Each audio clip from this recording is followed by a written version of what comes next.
아빠 저를 배신한 모든 사람들의 진짜 얼굴을 봤어요. 3년간 식물인간 상태였던 은미가 아버지에게 걸어온 충격적인 첫 전화였습니다. 식물인간이라고 아무것도 못 듣는 게 아니에요. 남편이 친구와 바람 피우며 보험금 받으면 결혼하자고 한 것도, 시댁에서 언제까지 병원비를 대야 하나라고 한 것도 다 들었어요. 평생 성실하게 살아온 아버지 강수는 딸의 말을 듣고 분노했습니다. 과연 이 전화 한 통이 시댁 가족들에게 어떤 파멸을 가져다 줄까요? 영상 시청 전에 구독과 좋아요 꼭 부탁드립니다. 영상 제작에 큰 힘이 됩니다. 우리 은미 정말 예쁘다. 이렇게 좋은 신랑감을 만나다니. 강수는 딸의 결혼식장에서 눈물을 글썽이며 말했습니다. 28세 은미가 하얀 웨딩드레스를 입고 버질로드를 걸어오는 모습을 보며 가슴이 벅차올랐죠. 아버님, 잘 부탁드립니다. 신랑 진우가 정중하게 인사하자 강수는 만족스러운 표정으로 고개를 끄덕였습니다. 30년간 성실한 회사원으로 살아온 강수에게 이날은 인생 최고의 순간이었어요. 진우는 성공한 건설회사를 운영하는 아버지 용석 밑에서 자란 엘리트였습니다. 대학교 경영학과를 졸업하고 대기업에서 과장으로 근무하고 있었죠. 은미와는 소개팅으로 만나 2년간 연애 끝에 결혼에 골인했습니다. 우리가 이제 사돈이 됐네요. 앞으로 잘 부탁합니다. 용석이 손을 내밀자 강수는 얼떨떨해했습니다. 자신보다 훨씬 성공한 사업가와 사돈이 된다는 게 믿어지지 않았거든요. 제가 더 잘 부탁드려야죠. 부족한 딸 받아주셔서 감사합니다. 시어머니 해숙도 은미를 따뜻하게 맞아주었습니다. 품위 있고 교양 있어 보이는 모습에 강수는 안도했어요. 은미 씨, 우리 집 며느리가 되어서 정말 기뻐요. 앞으로 가족처럼 지내요. 네, 어머님. 잘 부탁드립니다. 은미의 단정한 인사에 시댁 식구들은 모두 만족스러워했습니다. 은미의 친구 소영도 축하 인사를 건넸죠. 은미야, 정말 축하해. 좋은 신랑감 만나서 부럽다. 고마워, 소영아. 너도 좋은 사람 만나길 바래. 결혼식은 완벽했습니다. 화려한 웨딩홀에서 200명이 넘는 하객들이 축복해줬고, 강수는 딸이 정말 행복해 보인다고 생각했어요. 신혼여행에서 돌아온 후 은미는 시댁에서 살기 시작했습니다. 강수는 딸이 새로운 환경에 잘 적응하기를 바랐죠. 하지만 일주일 후부터 상황이 달라졌습니다. 은미야, 이제 우리 집 며느리가 됐으니 제대로 가르쳐 줄게. 해숙의 목소리에는 결혼식 때와는 전혀 다른 차가운 기운이 담겨 있었어요. 은미는 당황스러웠지만 최대한 공손하게 대답했습니다. 네, 어머님. 열심히 배우겠습니다. 다음 날 새벽 5시, 은미는 시어머니의 부름에 잠에서 깼습니다. 은미야, 일어나. 아침 준비해야지. 네, 어머님. 은미는 서둘러 일어나 부엌으로 갔습니다. 시아버지 용석은 식사가 까다로워서 반찬만 8가지는 나와야 했어요. 은미야, 밥이 왜 이렇게 됐어? 다시 해. 죄송합니다. 다시 하겠습니다. 아침 식사가 끝나면 설거지, 청소, 빨래가 기다리고 있었습니다. 오전 9시가 되어서야 은미는 급하게 회사로 출근할 수 있었죠. 회사에서는 업무에 집중해야 했지만 몸이 너무 피곤했습니다. 새벽부터 집안일을 하느라 제대로 잠을 잘 수 없었거든요. 은미 씨, 요즘 좀 피곤해 보이네요. 괜찮아요? 동료의 걱정에 은미는 애써 미소를 지었습니다. 괜찮아요. 결혼해서 적응하느라 그래요. 퇴근 후에도 쉴 틈이 없었습니다. 저녁 준비, 설거지, 빨래까지 마치고 나면 밤 11시가 넘어서야 잠자리에 들 수 있었어요. 좀 더 빨리 할 수는 없어.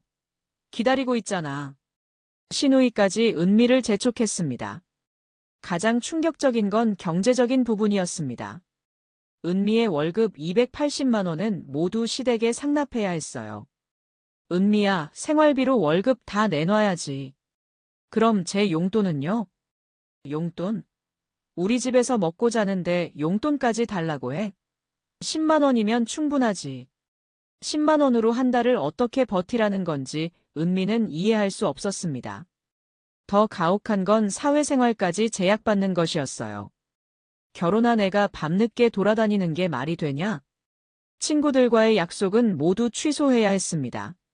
시간 있으면 집안일이나 더 해. 해숙의 한마디에 은미의 인간관계는 점점 좁아져 갔습니다. 결혼 6개월 후 은미에게 회사에서 승진 기회가 왔어요. 과장으로 승진하면 월급이 100만 원 가까이 오를 예정이었습니다. 여보, 좋은 소식이 있어. 회사에서 승진 제의가 들어왔어. 은미가 기쁜 마음으로 진우에게 말했지만 돌아온 건 차가운 반응뿐이었어요. 승진? 집안일도 제대로 못하는데 무슨 승진이야? 하지만 여보, 엄마가 뭐라고 하실지 뻔해. 그런 생각하지 마. 용석의 반응은 더욱 격렬했습니다. 며느리가 남편보다 잘 나가면 집안이 뭐가 되겠어. 그런 건 생각도 하지 마라. 결국 은미는 평생에 한 번 올까 말까 한 승진 기회를 포기해야 했습니다. 그날 밤 은미는 이불을 뒤집어 쓰고 조용히 울었어요. 강수는 딸의 변화를 눈치채지 못했습니다. 가끔 전화할 때도 은미는 괜찮다고만 했거든요. 아빠, 잘 지내고 있어요. 걱정하지 마세요. 그래, 우리 은미가 행복하면 아빠도 행복해. 강수는 딸이 정말 행복한 줄 알았습니다. 시댁에서 잘해줄 거라고 믿었거든요. 옆집에 살던 김할머니는 은미의 힘든 모습을 지켜보고 있었어요. 저 집 며느리 참 불쌍해 보이네. 새벽부터 밤까지 일만 시키고. 하지만 남의 집안일에 직접 나설 수는 없었습니다.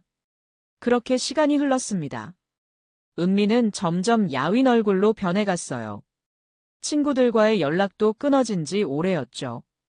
은미야, 너 목소리가 왜 이렇게 기운이 없니? 친정어머니가 걱정스럽게 물어도 은미는 괜찮다고만 했습니다. 엄마 아니에요. 그냥 회사 일이 좀 바빠서 그래요. 은미는 차마 진실을 말할 수 없었어요. 말하면 가족들이 걱정할 것 같았거든요. 진우는 아내의 고통에는 관심이 없었습니다. 오히려 집안일을 더 많이 시켰죠. 우리 엄마 힘드시니까 내가 더 도와줘. 네, 알겠어요. 은미는 묵묵히 참았습니다. 이게 결혼 생활인가 싶었지만 어쩔 수 없다고 생각했어요. 그런데 운명의 그날이 다가오고 있었습니다. 하늘에서 비가 억수같이 쏟아지던 어느 화요일이었어요. 은미의 지옥 같은 시댁살이는 계속됐습니다. 겉으로는 화목해 보이는 가족이었지만 그 뒤에는 은미의 깊은 고통이 숨어 있었죠.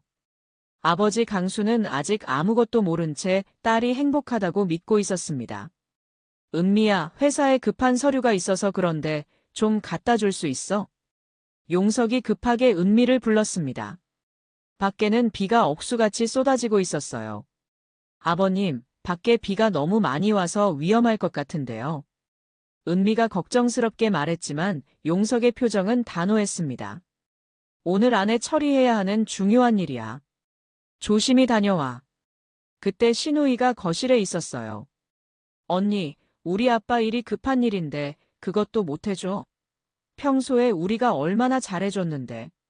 진우는 소파에서 TV를 보고 있었어요. 은미야, 그냥 다녀와. 조심히 운전하면 되잖아. 결국 은미는 마지못해 우산을 들고 차키를 집어들었습니다. 알겠습니다. 다녀오겠습니다. 그것이 은미가 시댁에서 한 마지막 말이었어요. 빗길에서 은미가 탄 차는 중앙선을 넘어온 트럭과 정면 충돌했습니다. 굉음과 함께 차는 심하게 파손됐고 은미는 의식을 잃은 채 응급실로 실려갔어요. 응급실에서 울려 퍼진 심장박동 모니터 소리가 강수의 가슴을 찢어놓았습니다. 선생님, 우리 은미가 정말 깨어날 수 없는 건가요? 강수는 의사 앞에서 무릎이 꺾일 것 같았어요. 뇌 손상이 심각합니다. 의식을 회복할 가능성은 10% 미만이라고 보시는 게 맞겠습니다. 의사의 차가운 진단에 강수는 그 자리에서 주저앉았죠. 복도 끝에서는 다른 대화가 오가고 있었습니다. 병원비가 얼마나 나갈지 참 걱정이네. 해숙이 용석과 나누는 말이었어요. 생명보험은 얼마나 들었더라. 확인해봐. 신우이가 스마트폰으로 보험사에 전화를 걸었습니다. 사고 첫 주만 해도 시댁 식구들은 그럭저럭 병원에 나타났어요. 하지만 그것도 잠시였죠.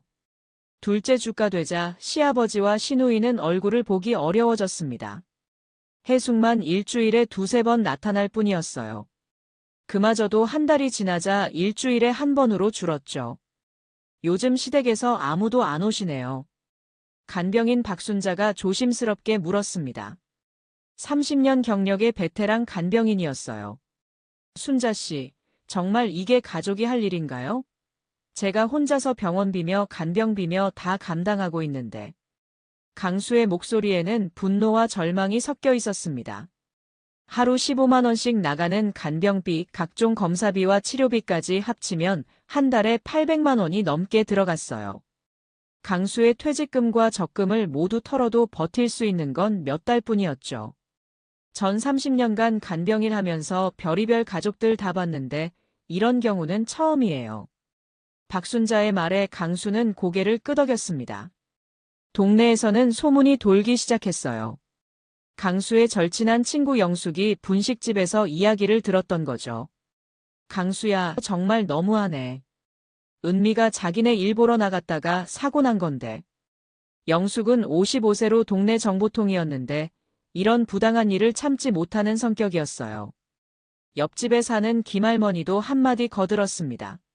나도 그 집 며느리 사는 걸 옆에서 지켜봤는데 정말 개처럼 취급당했어. 73세의 김할머니는 3년간 은미의 힘든 모습을 목격한 중요한 증인이었죠. 사고 3개월 후 시댁 식구들의 발길이 완전히 뜸해졌습니다. 진우마저 일주일에 한 번 올까 말까 했어요. 솔직히 말씀드리자면 병원비가 너무 부담스러워요. 어느 날 해숙이 강수를 따로 불러내 충격적인 말을 했습니다. 은미가 사돈댁 일로 나갔다가 사고가 난 건데 그런 말씀을 어떻게? 강수의 항변에 해숙은 뻔뻔하게 대답했어요. 사돈, 그건 좀 다른 문제 아니에요? 은미가 운전을 조심하지 못해서 생긴 일이지. 그 순간 강수는 시댁 사람들의 진짜 속마음을 알게 됐어요. 용석은 아예 병원에 얼굴을 비치지 않았습니다. 회사 일이 바쁘다는 핑계였지만 실상은 달랐죠. 용석은 건설업체를 운영하면서 각종 불법 행위를 일삼고 있었거든요.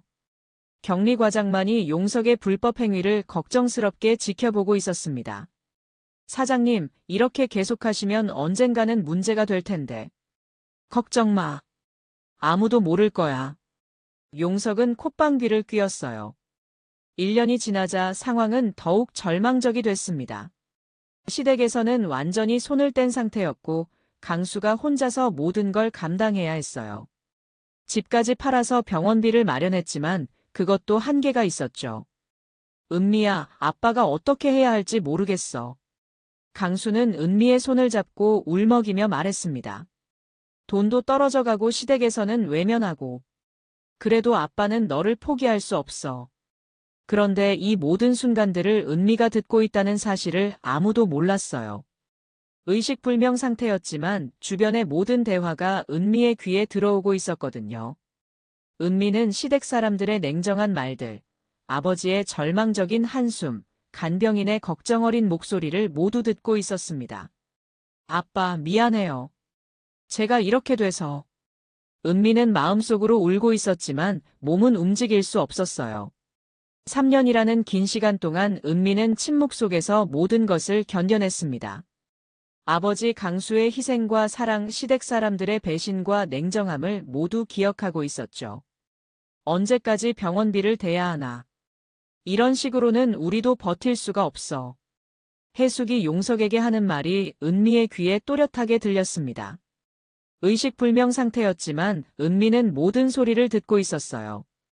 저들이 정말 이런 이야기를 하고 있구나. 은미는 충격적이었지만 더 이상 놀라지 않았습니다. 결혼 후 시댁에서 당한 일들을 생각하면 충분히 예상 가능한 반응이었거든요. 차라리 치료를 포기하는 게 어떨까? 용석의 말에 은미는 마음속으로 분노했습니다.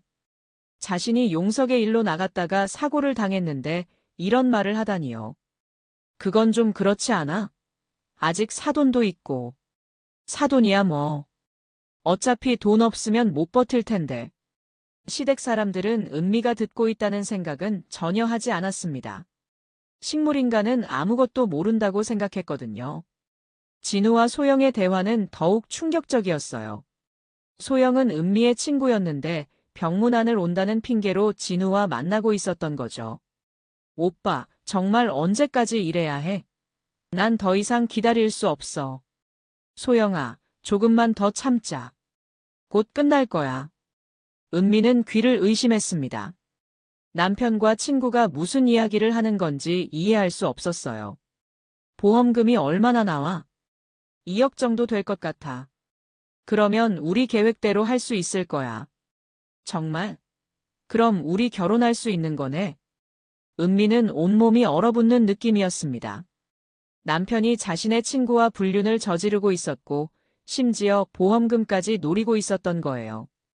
어차피 깨어날 가능성은 없다고 의사도 그랬잖아. 맞아. 그럼 우리가 기다리기만 하면 되는 거네.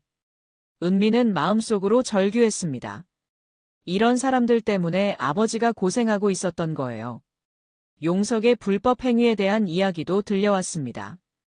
이 과장, 이번 달 세금 신고는 어떻게 할 거야? 사장님, 매출을 30% 정도 줄여서 신고하면 될 것 같습니다. 그래, 그렇게 해. 그리고 직원들 4대 보험료도 일부만 내고. 알겠습니다. 하지만 너무 위험하지 않을까요? 걱정 마. 지금까지 잘 해왔잖아. 은미는 시아버지가 10년 넘게 탈세를 해왔다는 사실을 알게 됐어요. 그뿐만 아니라 직원들의 복리후생비까지 빼돌리고 있었던 거죠. 공무원한테 줄 돈도 준비해야겠어. 얼마나 드릴까요? 이번엔 좀 많이 줘야겠어. 1,000만 원 정도. 용석은 건축 허가를 받기 위해 공무원들에게 정기적으로 뇌물을 주고 있었습니다. 이 모든 불법 행위들이 은미의 귀에 생생하게 들려왔어요. 해숙과 신우이의 대화도 들렸습니다. 엄마, 언니 정말 안 깨어날까? 의사가 그렇게 말했잖아. 뇌사 직전이라고. 그럼 우리가 계속 병원비 낼 필요 없는 거 아니야? 그렇긴 한데 사돈 눈치도 봐야 하고. 사돈이야 돈 떨어지면 알아서 포기하겠죠. 더 충격적인 건 진우와 소영의 구체적인 계획이었습니다. 보험금 받으면 바로 이혼 신청할 거야. 그럼 우리 결혼식은 언제 해? 1년 정도 기다렸다가 하면 될 것 같아. 너무 빨리 하면 수상하잖아. 알겠어, 오빠. 조금만 더 참을게. 은미는 믿을 수 없었습니다. 남편이 자신이 깨어나지 못하기를 바라고 있었고, 심지어 친구와 결혼까지 계획하고 있었던 거예요. 박순자 간병인과 강수의 대화도 들렸습니다. 시댁에서 너무 하는 것 같아요. 저도 그렇게 생각해요. 며느리가 이런 상황인데. 남편도 요즘 자주 안 오시네요. 네, 바쁘다고 하는데 정말 바쁜 건지. 강수는 사위를 의심하기 시작했지만 아직 진실을 모르고 있었어요. 3년째 되는 해, 진우와 소영의 대화는 더욱 노골적이 됐습니다. 이제 정말 포기할 때가 된 것 같아. 무슨 소리야? 병원에서도 더 이상 의미가 없다고 하잖아. 그럼 어떻게 할 거야? 치료 중단하자고 아버님한테 말해볼게. 은미는 분노로 온몸이 떨렸습니다. 이 사람들이 자신의 생명을 포기하라고 아버지를 설득하려 한다니요. 해숙도 강수에게 압박을 가하기 시작했습니다. 사돈, 이제 정말 한계인 것 같아요. 무슨 말씀이신가요? 병원비 말이에요. 저희도 더 이상은 어려워요. 그래도 은미가 제가 유일한 딸인데. 사돈 마음은 이해하지만 현실적으로 생각해봐야죠. 강수는 시댁의 압박에 괴로워했지만 딸을 포기할 수는 없었어요. 은미는 이 모든 대화들을 들으며 복수를 다짐했습니다. 언젠가 깨어나면 이 사람들이 한 말과 행동을 모두 폭로하겠다고 마음먹었어요. 은미는 남편의 이중생활에 치를 떨었습니다. 겉으로는 걱정하는 남편인 척하면서 뒤로는 이런 짓을 하고 있었던 거예요. 용석의 비리는 갈수록 커져갔습니다. 이번 아파트 공사에서도 자재비 좀 줄여보자. 불량 자재 쓰시겠다는 말씀인가요? 그렇다고 표현하지 말고 그냥 비용 효율적인 자재라고 해. 용석은 건설 현장에서 부실 공사까지 서슴지 않았어요. 이 모든 불법 행위들이 은미의 기억 속에 생생하게 남았습니다. 3년간의 긴 침묵 동안 은미는 시댁 가족들의 진짜 모습을 모두 보게 됐어요. 겉으로는 성공한 가족이었지만 실제로는 온갖 불법과 배신으로 가득한 사람들이었던 거죠. 그리고 마침내 은미가 깨어날 날이 다가오고 있었습니다. 은미야? 강수는 핸드폰 화면을 보고 믿을 수 없다는 표정을 지었습니다. 3년 만에 처음으로 딸에게서 걸려온 전화였어요. 아빠. 은미의 목소리가 전화기 너머로 들려왔습니다. 강수는 그 자리에서 주저앉을 뻔했어요. 은미야, 정말 너야? 깨어났구나. 네, 아빠. 깨어났어요. 강수의 눈에서 눈물이 쏟아졌습니다. 3년간 기다려온 순간이었거든요. 아빠, 저를 배신한 모든 사람들의 진짜 얼굴을 봤어요. 은미의 첫마디에 강수는 당황했습니다. 무슨 소리야? 무슨 배신? 아빠, 제가 3년간 들었던 이야기들 모두 말씀드려야 할 것 같아요. 들었다고? 은미야, 너 의식이 없었잖아. 식물인간이라고 아무것도 못 듣는 게 아니에요, 아빠. 은미의 말에 강수는 충격을 받았어요. 정말이야? 그럼 주변에서 하는 이야기들을 다 들었다는 거야? 네, 아빠. 모든 걸 다 들었어요. 강수는 가슴이 두근거렸습니다. 딸이 무슨 이야기를 할지 예상이 됐거든요. 진우가 소영이랑 바람을 피우고 있어요. 뭐라고? 강수는 귀를 의심했습니다. 보험금 받으면 저랑 이혼하고 소영이랑 결혼하려고 해요. 그런 말도 안 되는. 아빠, 제가 직접 들었어요. 진우가 소영한테 보험금 받으면 우리 계획대로 하자고 했어요. 강수의 온몸이 떨렸습니다. 사위가 딸의 죽음을 바라고 있었다니요. 소영이는 내 친구였는데 병문안 온다면서 진우랑 만나고 있었어요. 그뿐만 아니에요. 시아버지는 10년 넘게 탈세를 해왔어요. 탈세? 매년 수십억씩 세금을 안 내고 있어요. 공무원들한테 뇌물도 주고요. 정말이야? 시아버지가 격리과장이랑 통화하는 걸 다 들었어요. 강수는 분노가 치밀어 올랐습니다.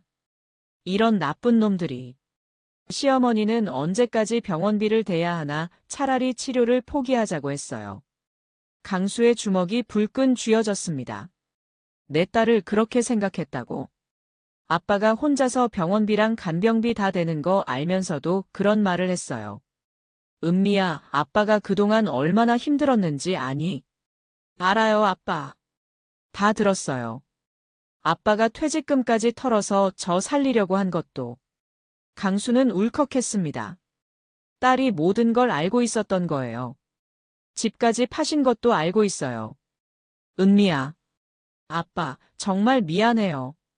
제가 이렇게 돼서. 아니야, 은미야. 아빠는 괜찮아. 하지만 전 이 모든 걸 그냥 넘길 수 없어요. 은미의 목소리에 차가운 기운이 담겼습니다. 그 사람들이 저한테 한 짓, 아빠한테 한 짓을 반드시 응징받게 할 거예요. 은미야, 어떻게 할 거야? 아빠 회사에 좋은 분들 많이 계시잖아요. 응, 30년 동안 일해서 인맥은 좀 있지. 강수는 30년간 회사원으로 일하면서 여러 부서의 동료들과 좋은 관계를 유지해 왔어요. 세무공무원, 노동청 직원, 검찰 쪽에도 아시는 분들 있으시죠? 있긴 한데 왜? 시아버지 회사를 완전히 망가뜨릴 거예요. 제가 들은 걸 다 정리해서 증거로 만들 거예요. 그리고 해당 기관에 신고할 거고요. 강수는 딸의 단호한 목소리에서 강한 의지를 느꼈습니다. 탈세, 뇌물, 보조금 부정 수급, 부실 공사까지. 전부 다 신고할 거예요. 정말 그렇게 할 거야? 네, 아빠. 그리고 진우의 불륜도 세상에 알릴 거예요. 어떻게? 인터넷에 올릴 거예요. 사진이랑 녹음 파일까지 다 준비해서. 강수는 딸의 치밀함에 감탄했습니다. 은미야, 그런데 증거가 있어? 아빠, 제가 3년 동안 의식은 있었잖아요. 모든 대화를 기억하고 있어요. 그래도 증거가 있어야. 걱정 마세요. 방법이 있어요. 은미는 이미 모든 계획을 세워놓고 있었어요. 먼저 변호사부터 만나야 해요. 최철민 변호사님 아직 연락되죠? 응. 대학 동창 말이지. 네, 그분한테 도움 요청해 주세요. 알겠어. 바로 연락해 볼게. 그리고 아빠, 당분간은 제가 아직 완전히 회복되지 않은 척 해야 해요. 왜? 시댁 사람들이 방심해야 더 많은 증거를 잡을 수 있어요. 만약 제가 멀쩡해 보이면 조심할 테니까요. 그렇구나. 기억 상실이 있는 것처럼 연기할 거예요. 은미야, 넌 정말 대단해. 아빠, 저는 더 이상 참을 수 없어요. 은미의 목소리가 떨렸습니다. 결혼 후에 당한 일들, 시댁에서 저를 어떻게 대했는지 아빠는 몰라요. 어떻게 대했는데? 새벽 5시부터 밤 11시까지 집안일만 시켰어요. 월급도 다 빼앗고 강수의 분노가 폭발할 것 같았습니다. 승진 기회도 포기하게 했어요. 친구들과의 만남도 다 금지했고요. 이런 나쁜 놈들이. 그런데 사고 나고 나서는 아예 나 몰라라 하고 있잖아요. 은미야, 아빠가 몰랐어. 왜 그때 말 안 했어? 진우가 절대 친정에는 말하지 말라고 협박했어요. 협박. 이혼하겠다고 했어요. 강수는 주먹을 꽉 쥐었습니다. 은미야, 아빠가 도와줄게. 우리 딸 건드린 놈들을 가만두지 않겠다. 강수의 목소리에 강한 결의가 담겼습니다. 고마워요. 아빠가 있어서 다행이에요. 부녀의 통화는 복수에 대한 다짐으로 끝났습니다. 강수는 30년간 쌓아온 인맥을 총동원해서 시댁 사람들을 응징하기로 마음먹었어요. 철민아, 나 강수야. 강수는 대학 동창이자 인권 변호사인 최철민에게 전화를 걸었습니다. 강수야. 오랜만이네. 은미 상태는 어때? 그게 기적적으로 깨어났어. 정말? 정말 다행이다. 철민아, 너한테 부탁하고 싶은 일이 있어. 강수는 은미에게 들은 모든 이야기를 최철민에게 털어놓았습니다. 이런 악질적인 사례는 처음 듣네. 최철민은 30년 변호사 경력 동안에도 이런 경우는 본 적이 없다고 했어요. 강수야, 끝까지 도와줄게. 이런 사람들은 반드시 처벌받아야 해. 고마워, 철민아. 먼저 증거 수집부터 해야겠어. 은미가 들은 내용들을 정리해보자. 강수는 회사 동료들에게도 연락을 시작했습니다. 대연아, 나 강수야. 세무공무원 김대연은 강수와 같은 동네에서 자란 친구였습니다. 형님. 오랜만이에요. 대연아, 너한테 부탁할 일이 있어. 강수는 용석의 탈세에 대해 설명했습니다. 10년 넘게 매년 수십억씩 빼돌렸다고. 응, 내 딸이 직접 들었어. 그 정도면 중대한 범죄네요. 바로 조사 들어가야겠어요. 노동청에 있는 후배 박민수에게도 연락했어요. 선배님, 안녕하세요. 너한테 신고할 게 있어. 강수는 용석이 직원들 사대보험료를 빼돌린 것과 허위로 정부 보조금을 받은 것에 대해 말했습니다. 그건 명백한 노동법 위반이에요. 즉시 조사하겠습니다. 검찰에 있는 동기 이정호에게도 전화를 걸었어요. 강수야, 무슨 일이야? 뇌물수수 건으로 신고할 게 있어. 뇌물? 건설업체 사장이 공무원들한테 정기적으로 뇌물 주고 있어. 증거가 있어? 내 딸이 3년간 다 들었어. 구체적인 금액까지. 이정호는 즉시 수사에 착수하겠다고 약속했습니다. 강수는 또 다른 동료 황상철에게도 연락했어요. 황상철은 언론사에서 일하는 기자였습니다. 형님, 안녕하세요. 너한테 특종감 하나 줄까? 어떤 건데요? 건설업체의 각종 불법 행위, 탈세, 뇌물, 부정수급까지. 정말요? 증거가 확실한가요? 내 딸이 3년간 식물인간 상태에서 다 들었어. 황상철은 흥미를 보였습니다. 그거면 정말 큰 기사가 되겠는데요. 다음 날 최철민 변호사가 강수를 찾아왔어요. 강수야, 계획을 세워봤어. 어떤 계획? 일단 국세청, 노동청, 검찰에 동시에 신고를 넣자. 그래야 증거 인멸할 시간을 주지 않아. 최철민은 치밀하게 계획을 세웠습니다. 그리고 진우의 불륜 증거도 준비해야 해. 어떻게? 사진이랑 녹음 파일을 확보해야 해. 사립탐정을 고용하자. 강수는 고개를 끄덕였어요. 비용은 얼마나 들어? 내가 알아서 할게. 이런 악질들은 반드시 처벌받아야 해. 은미는 병원에서 연기를 준비하고 있었습니다.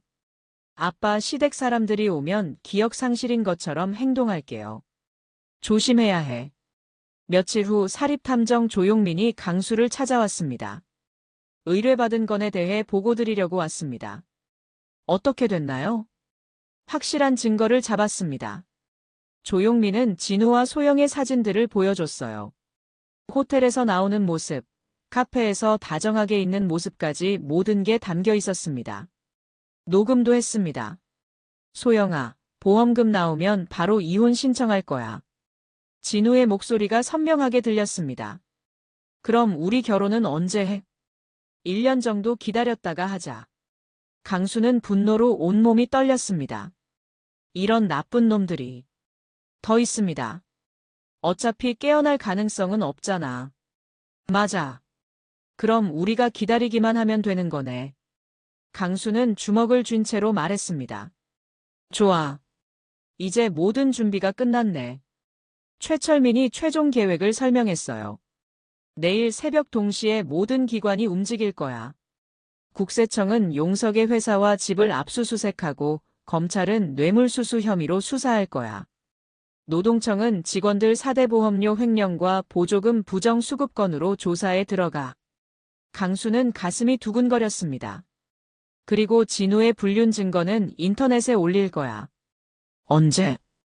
용석이 구속되는 날 동시에. 그래야 임팩트가 커져. 강수야, 정말 괜찮아? 이렇게 하면 시댁이 완전히 망할 텐데. 철민아, 내 딸이 당한 걸 생각하면 이것도 부족해. 그래, 악한 사람들은 반드시 응징받아야 해. 강수는 30년 동안 쌓아온 모든 인맥을 동원했습니다. 성실하게 살아온 덕분에 여러 기관에 믿을 만한 사람들이 있었어요. 내일이면 모든 게 시작될 거야. 강수는 조용히 말했지만 그 목소리에는 강한 결의가 담겨 있었습니다. 새벽 6시 용석의 집 앞에 검은색 차량들이 줄지어 섰습니다. 국세청 조사관입니다. 압수수색 영장 집행합니다. 현관문이 열리자 조사관들이 쏟아져 들어왔어요. 뭐야 이게. 잠옷차림의 용석이 당황해했지만 조사관들은 이미 집 안 곳곳을 뒤지기 시작했습니다. 박용석 씨 맞습니까? 탈세 및 뇌물 공여 혐의로 수사하고 있습니다. 무슨 소리예요? 저는 성실하게 세금 냈는데. 용석의 변명은 통하지 않았어요. 조사관들은 이미 모든 증거를 확보한 상태였거든요. 같은 시각 용석의 회사에도 대규모 조사팀이 투입됐습니다. 모든 장부와 컴퓨터를 압수합니다. 격리 과장이 회사에 출근했을 때 이미 사무실은 조사관들로 가득했어요. 과장님, 큰일 났습니다. 직원이 급하게 달려왔지만 이미 늦었습니다. 검찰청에서도 수사관들이 움직였어요. 박용석 씨, 공무원 뇌물 공여 혐의로 동행 조사하겠습니다. 이게 무슨 일이에요? 저는 그런 일 한 적 없는데요. 용석은 발버둥 쳤지만 소용없었어요. 수사관들은 이미 구체적인 증거를 가지고 있었거든요. 김대현 세무공무원께 2019년부터 매년 1,000만 원씩 뇌물을 주신 건 맞죠? 그건. 용석은 말문이 막혔습니다. 어떻게 그런 구체적인 내용까지 아는지 이해할 수 없었어요. 노동청에서도 조사가 시작됐습니다. 직원 50명분 4대 보험료를 10년간 빼돌린 혐의가 있습니다. 또한 존재하지 않는 직원 30명을 고용한 것처럼 서류를 조작해 정부 보조금 15억을 부정 수급한 혐의도 있고요. 조사관들의 정확한 지적에 용석은 당황할 수밖에 없었어요. 격리과장이 수사기관에 진술했습니다. 사장님이 매년 매출을 30%씩 축소해서 신고하라고 지시했습니다. 이중장부도 사장님 명령으로 만들었고요. 직원들 사대보험료도 일부만 내고 나머지는 사장님 개인 계좌로 빼돌렸습니다. 10년간 용석의 불법 행위를 묵인해왔던 격리과장이 마침내 양심 고백을 한 거였어요. 회사는 하루아침에 마비 상태가 됐습니다. 사장님이 잡혀가셨는데 어떻게 해야 하나요? 월급은 언제 나와요? 직원들이 몰려들었지만 아무도 답할 수 없었어요. 은행에서 연락이 왔습니다. 대출 즉시 회수 통보드립니다. 거래처들도 계약 취소를 통보했어요. 이런 회사와는 더 이상 거래할 수 없습니다.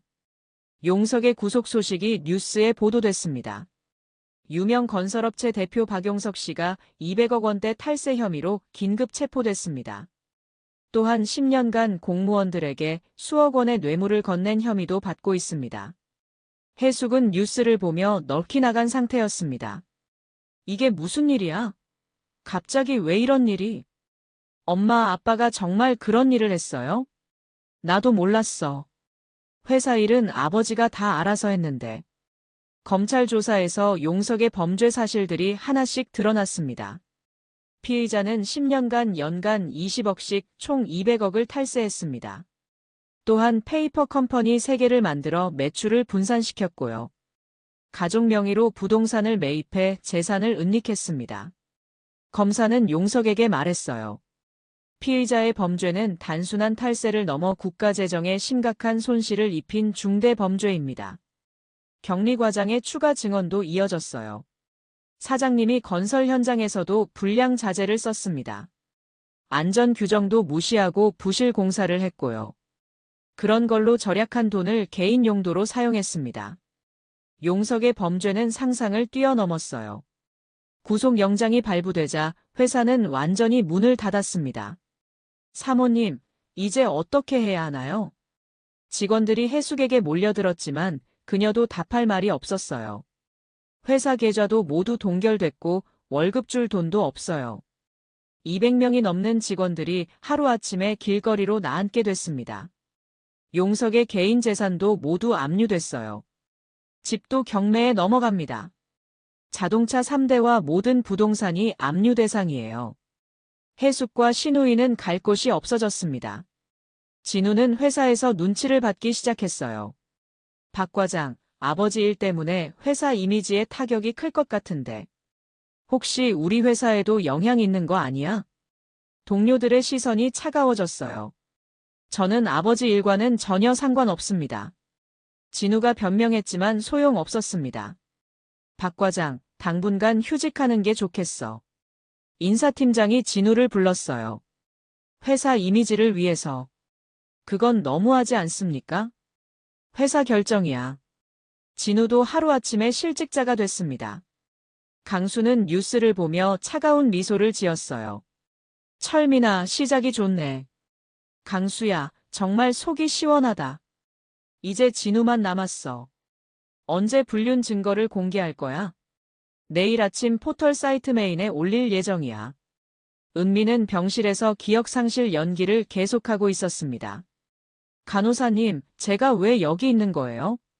사고를 당하셨어요. 기억이 안 나세요? 잘 모르겠어요. 머리가 너무 아파요. 은미의 완벽한 연기에 의료진들도 속고 있었어요. 시댁 사람들이 급하게 병원을 찾아왔습니다. 은미야, 큰일 났어. 해숙이 다급한 목소리로 말했어요. 어머님, 무슨 일이에요? 아버님이 세무조사 때문에 잡혀가셨어. 세무조사요? 잘 모르겠는데요. 은미의 순진한 반응에 해숙은 당황했습니다. 기억이 안 나는구나. 진우도 초조해했어요. 은미야, 아버님이 구속되셨어. 구속이요? 왜요? 탈세 혐의래. 은미는 속으로 쾌재를 불렀지만 겉으로는 놀란 척했어요. 그런 일이 있었어요? 전 정말 몰랐는데. 시댁 사람들은 은미가 정말 기억을 못한다고 생각했어요. 복도에서 나눈 대화를 은미가 다시 한번 들었습니다. 다행히 기억을 못하네. 만약 예전 일들 기억했으면 큰일 날 뻔했어. 혜숙과 진우의 대화였어요. 그런데 이제 어떻게 해야 하지? 일단 상황을 지켜보자. 은미는 녹음기로 이 대화도 녹음했습니다. 강수에게 연락했어요. 아빠 시댁 사람들이 왔다 갔어요. 완전히 당황한 상태예요. 그리고 또 녹음했어요. 뭘? 기억 못한다고 안도하는 대화요. 강수는 딸의 치밀함에 감탄했어요. 은미야, 이제 진우 차례다. 내일 불륜 증거가 공개돼요? 응, 포털 사이트 메인에 올라갈 거야. 정말 기대돼요, 아빠. 용석의 회사는 완전히 파산했고 200명의 직원들이 실직했습니다. 거래처들의 손해배상 소송도 줄줄이 들어왔어요. 회사 때문에 우리도 망했다. 손해배상 청구할 거야. 용석 일가는 하루아침에 모든 걸 잃었습니다. 다음 날 아침 포털 사이트 메인 화면에 충격적인 제목이 올라왔습니다. 아내가 식물인간인데 불륜 저질러 보험금까지 노린 남편. 진우와 소영의 모든 것이 드러났어요. 호텔에서 나오는 사진, 카페에서 다정하게 앉아있는 모습, 심지어 키스하는 장면까지. 그리고 결정적인 녹음 파일이었습니다. 어차피 깨어나지 못할 것 같으니까 우리 계획대로 하자. 소영의 목소리가 선명하게 들렸어요. 보험금 받으면 결혼하자. 댓글들은 가혹했어요. 아내가 식물인간인데 불륜이라니 정말 최악이다. 보험금까지 노렸다니 사람이 아니네. 진우는 회사에서 급히 걸려온 전화를 받았어요. 박 과장, 인터넷에 올라온 거 봤어요? 동료의 당황한 목소리에 진우는 급히 포털 사이트를 검색했습니다. 얼굴이 새파랗게 변했죠. 자신의 실명과 사진이 대문짝만하게 올라와 있었거든요. 누가 이런 걸 올렸지? 진우는 당황했지만 이미 늦었어요. 소영의 상황은 더욱 참담했습니다. 인터넷에 올라온 거 정말 당신이야? 상사가 차가운 목소리로 물었어요. 부장님, 그게 오해예요. 오해? 사진도 있고 녹음도 있는데? 제가 설명드리겠습니다. 하지만 증거는 너무나 명확했어요. 우리 회사 이미지에 큰 타격이야. 당분간 출근 정지하고 징계위원회를 열어야겠어. 소영은 절망했습니다. 길거리에서도 사람들이 알아보기 시작했어요. 저 여자 인터넷에서 본 그 사람 아니야? 친구가 식물인간인데 불륜 저지른. 정말 뻔뻔하네. 소영은 외출조차 힘들어졌습니다. 진우도 마찬가지였어요. 회사에서는 즉시 해고 통보가 내려왔습니다. 도덕적으로 문제가 있는 직원은 회사에 둘 수 없어. 혜숙도 이 소식을 듣고 경악했습니다. 진우야, 이게 정말이야? 엄마, 그건 오해예요. 오해? 녹음까지 있는데? 혜숙은 며느리가 식물인간인 상황에서 아들이 바람을 피웠다는 사실에 충격받았어요. 소영과 진우는 서로를 원망하기 시작했어요. 너가 먼저 유혹했잖아. 오빠도 싫다고 안 했잖아. 이제 와서 나만 탓해? 둘의 관계는 파국으로 치달았습니다. 더 이상 만나지 말자. 이 일로 우리 둘 다 망했어. 그렇게 그들의 불륜은 비참한 결말을 맞았습니다. 6개월 후 가정법원에서 이혼 소송 최종 변론이 열렸습니다. 은미는 완전히 회복한 상태로 법정에 섰어요. 재판장님, 이 사건은 혼인관계 파탄에 대한 책임이 명확합니다. 최철민 변호사가 변론을 시작했어요. 피고인의 불륜 행위가 녹음 및 사진 증거로 명백히 입증됐습니다. 또한 원고가 의식불명 상태에서 피고가 재혼을 계획한 사실도 확인됐습니다. 판사가 엄숙한 목소리로 말했어요. 진우는 피고인석에 앉아 고개를 숙이고 있었습니다. 더욱이 원고가 결혼 생활 중 당한 피해도 심각합니다. 김할머니를 비롯한 증인들의 증언이 이어졌어요. 매일 과도한 집안일을 강요당했습니다. 월급 전액을 빼앗고 용돈 5만 원만 줬습니다. 사회활동도 완전히 제한당했습니다. 김할머니의 증언이 특히 생생했어요. 3년간 옆집에서 지켜봤는데 정말 개처럼 취급당했어요. 새벽부터 밤까지 쉴 틈이 없었어요. 판사는 모든 증언을 들은 후 판결을 내렸습니다. 따라서 본 재판부는 피고 진우에게 위자료 1억 원과 재산 분할 70%를 원고에게 지급하라고 판결합니다. 진우는 더 이상 항변할 수 없었어요. 증거가 너무나 명확했거든요. 은미야, 미안해. 정말 미안해. 진우가 떨리는 목소리로 사과했지만 은미의 반응은 차가웠습니다. 사과는 늦었어요. 저는 이미 당신을 남편이라고 생각하지 않아요. 이제 정말로 남이네요. 은미의 말에 진우는 더 이상 할 말이 없었어요. 강수는 법정에서 나오며 가슴이 벅찼어요. 은미야, 아빠가 지켜냈다. 네, 아빠가 있어서 이길 수 있었어요. 부녀는 서로를 껴안으며 감격했습니다. 한편 용석은 1심에서 징역 3년을 선고받았고 추징금 200억까지 나왔습니다. 해숙은 갈 곳이 없어 친정에 얹혀 살고 있었지만 그마저도 오래 버틸 수 없는 상황이었어요. 신우이는 결혼 예정이었던 남자친구와도 헤어졌습니다. 이런 집안과는 더 이상 함께할 수 없어. 남자친구의 차가운 말에 신우이는 절망했어요. 진우는 더욱 비참했습니다. 불륜 스캔들로 인해 어느 회사에서도 받아주지 않았거든요. 결국 일용직으로 근근히 생계를 유지해야 했어요. 소영도 마찬가지였습니다. 회사에서 해고당한 후 취업이 전혀 되지 않았어요. 가끔 은미에게 용서를 구하는 편지를 보내기도 했지만 답장은 오지 않았습니다. 은미야, 정말 미안해. 용서해줘. 내가 정말 잘못했어. 하지만 은미는 이미 과거를 뒤로하고 새로운 삶을 살고 있었어요. 1년 후 은미는 대기업 과장으로 입사해 성공적인 사회 복귀를 이뤘습니다. 은미 씨는 정말 대단해요. 그런 시련을 이겨내고 동료들의 존경을 받으며 은미는 당당하게 일했어요. 무엇보다 자유로웠습니다. 더 이상 누군가의 눈치를 보며 살 필요가 없었거든요. 강수와 함께하는 일상도 행복했어요. 아빠, 제가 요리해 드릴게요. 은미야, 아빠가 할게. 너는 쉬어. 아니에요. 제가 하고 싶어요. 부녀의 다정한 대화가 집안을 따뜻하게 만들었어요. 어느 일요일 오후 강수와 은미는 공원을 산책하고 있었습니다. 아빠, 제가 깨달은 게 있어요. 뭔데? 진정한 가족은 끝까지 지켜주는 사람이라는 거예요. 은미의 말에 강수가 고개를 끄덕였습니다. 그래, 우리 둘이면 충분해.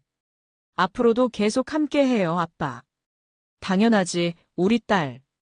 석양이 아름답게 물드는 하늘을 바라보며 부녀는 행복한 미래를 그려봤어요. 정의는 늦었지만 결국 승리했고 진정한 가족의 사랑이 모든 시련을 이겨냈습니다. 은미 씨, 이번 프로젝트 정말 수고하셨어요. 대기업 과장으로 일하게 된 은미는 동료들로부터 인정받고 있었습니다. 팀원들을 이끄는 리더십이 정말 뛰어나세요. 감사합니다. 모두 함께 노력한 결과죠. 은미는 겸손하게 답했지만 속으로는 뿌듯했어요. 과장님, 승진 축하드려요. 후배가 꽃다발을 들고 축하 인사를 건넸습니다. 은미는 진심으로 감사했어요. 이 모든 게 가능했던 건 아버지가 있었기 때문이었거든요. 퇴근길에 은미는 아버지에게 전화를 걸었습니다. 아빠, 승진 확정됐어요. 정말? 우리 은미가 부장님이 되는 거야?